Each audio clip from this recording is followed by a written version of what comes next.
बिस्मिल्लाहिर्रहमानिर्रहीम। अस्सलामुअलैकुम। रूमीज़ किचन पीके में खुश आमदीद। तो जी आज हम दो चीज़ों के साथ बहुत ही टेस्टी और बहुत ही क्रीमी कंडेंस मिल्क बनाएंगे। तो ये देखिए कितना परफेक्ट और कितना क्रीमी ये कंडेंस मिल्क बना है।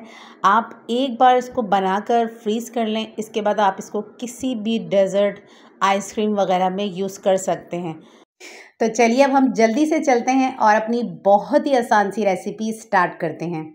तो यहाँ पे मैंने 1 किलो दूध लिया है, इसको हम अच्छे से बॉईल करेंगे।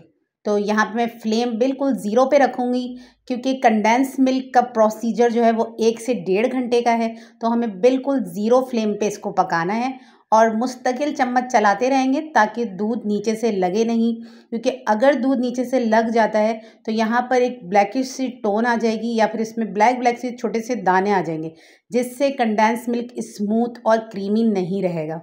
और कंडेंस मिल्क का जो एक लाइट येलो सा कलर आता है वो शेड नहीं आएगा, बल्कि ये ब्लैक पे चला जाएगा। तो कंडेंस मिल्क को बनाने के लिए आप लो फ्लेम पे जब इसको पकाएंगे तो इसका एक बहुत ही मज़ेदार सा टेस्ट भी इन्हेंस होगा। और अगर आप यहाँ पर आंच को तेज़ कर देते हैं और जल्दी के चक्कर में आप कंडेंस मिल्क को थोड़ा तेज़ आंच पे पकाते हैं तो यहाँ पर इसके अंदर एक दाने से आ जाएंगे और फिर वो टेस्ट नहीं आएगा जो धीमी आंच पे पकाने से आता है। तो ये देखिए यहाँ पर बॉयल आता जा रहा है और मैं इसको मुस्तकिल चम्मच से मिक्स करते जा रही हूँ और हम इसके साइड्स भी क्लीन करते रहेंगे। तो यहाँ पे मैं आपको कंडेंस मिल्क बनाने के लिए इतनी सारी टिप्स एंड ट्रिक इसलिए दे रही हूँ कि मैं 2 से 3 बार कंडेंस मिल्क बना चुकी हूँ और मैंने सोचा कि आपके साथ शेयर करना चाहिए कि एक बार मैंने भी हाई फ्लेम पर कंडेंस मिल्क बनाया था तो वो इतना थिक हो गया था जिस तरह से खोया होता है, और वो चम्मच से नीचे नहीं उतर रहा था और ना उसका टेक्स्चर क्रीमी था और ना ही वो बिल्कुल कोमल या कंडेंस मिल्क बना था। तो यहाँ पे मैंने सोचा कि अपने फ्रेंड्स से ये अपना एक्सपीरियंस शेयर करना चाहिए ताकि आप लोग भी कंडेंस मिल्क बनाते हुए ये गलतियाँ ना करें।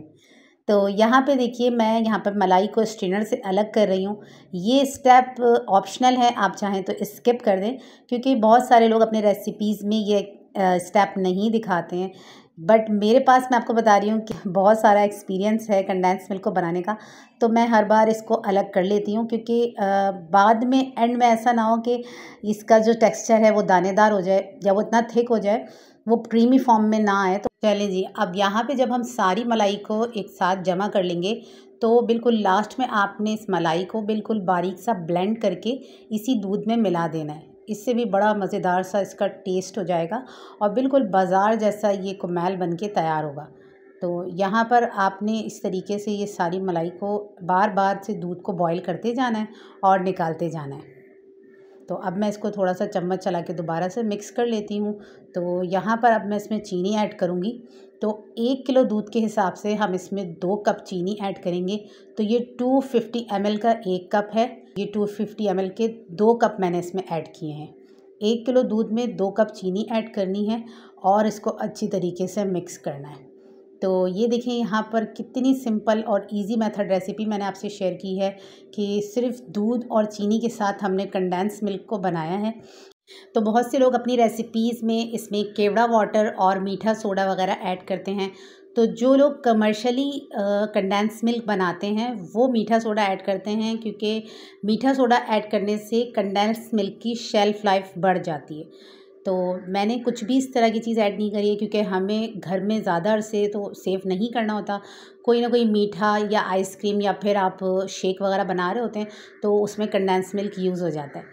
तो देखिए यहाँ पर दूध की क्वांटिटी काफ़ी कम हो गई है और मुझे इस वक्त 45 मिनट्स हो गए हैं दूध को पकाते हुए। तो साथ के साथ मैं स्पैचुला से इसकी साइड्स क्लीन कर रही हूँ क्योंकि जब भी हम कोई भी चीज़ बनाते हैं कि तो हमें खाना बनाते हुए इसके जो कॉर्नर्स हैं उसको लाजमी से साफ़ करते रहना चाहिए क्योंकि उसके अंदर बड़ा ही ज़बरदस्त सा एक टेस्ट होता है। तो कंडेंस मिल्क को बनाने के लिए आपको इसको बहुत ही तहम्मुल के साथ लो फ्लेम पे पकाना होता है। और अगर आपके पास वक्त नहीं है, आप इसमें कंटिन्यू चम्मच नहीं चला सकते हैं, तो आप दूध को दम वाली आंच पे रख के 3 से 4 घंटे के लिए छोड़ दें, तो भी बड़ा ही ज़बरदस्त और बहुत मज़ेदार कंडेंस मिल्क तैयार होता है। थोड़ी थोड़ी देर में फिर भी आपने उसमें चम्मच चलाना है कि दूध नीचे से लग ना जाए। तो देखिए यहाँ पर आप देख रहे होंगे कि मुस्तकिल मैं चम्मच चलाते रह रही हूँ। तो ये देखिए यहाँ पे हमारा ऑलमोस्ट कंडेंस मिल्क डन हो गया है। तो यहाँ पर कंडेंस मिल्क के तैयार होने की निशानी ये है कि आपने इस तरीके से इसको स्पैचुला पे लेना है और आप एक फ़िंगर की मदद से जब इस तरह करेंगे आप, तो इसमें एक निशान सा बन जाएगा। तो इट्स मीन कि हमारा कंडेंस मिल्क तैयार है। तो मज़ीद हम इसको थोड़ा सा पकाकर फ्लेम ऑफ कर देंगे, क्योंकि अभी ठंडा होने के बाद कंडेंस मिल्क और ज़्यादा थिक हो जाता है। तो ये देखिए यहाँ पर जो मलाई हमने अलग की थी, इस मलाई को हम बारीक सा ब्लेंड करके इस स्टेज पर इसमें मिला देंगे। और अगर आप इसमें मलाई को नहीं मिलाना चाहते हैं, आप किसी और चीज़ के लिए यूज़ करना चाहते हैं, तो आप वो भी कर सकते हैं। तो यहाँ पे मैं भी मलाई को इसमें आज नहीं मिला रही हूँ, क्योंकि मुझे भी किसी और रेसिपी में मलाई को यूज़ करना है। तो चलिए, अब हमारा कंडेंस मिल्क हो गया है तैयार, इसको मैं डिश आउट कर लेती हूँ। तो देखिए अल्हम्दुलिल्लाह अल्हम्दुलिल्लाह बहुत ही क्रीमी, बिल्कुल बाज़ार जैसा हमारा कंडेंस मिल्क हो गया है तैयार। तो आप इसी तरीके से इसको बनाकर सेव कर लें और इसके बाद आप इसको किसी भी मीठे वगैरह में यूज़ कर सकते हैं। तो देखिए यहाँ पे मैंने इसको थोड़ा सा ठंडा कर लिया है और देखिए इसका टेक्सचर कितना क्रीमी है और कितना ज़बरदस्त तरीके से ये चम्मच पे कोट हो रहा है। इट्स मीन कि ये बहुत ही परफेक्ट कंडेंस मिल्क बना है। तो मैं इसी तरीके से कंडेंस मिल्क बनाकर आइसक्रीम्स और शेक्स वगैरह में, अपनी बहुत सारी रेसिपीज़ में कंडेंस मिल्क यूज़ करती हूँ। तो आई होप कि आपको आज की मेरी ये रेसिपी बहुत पसंद आई होगी। तो अपना बहुत सारा ख्याल रखिएगा। मिलते हैं नेक्स्ट वीडियो में। अल्लाह हाफिज़।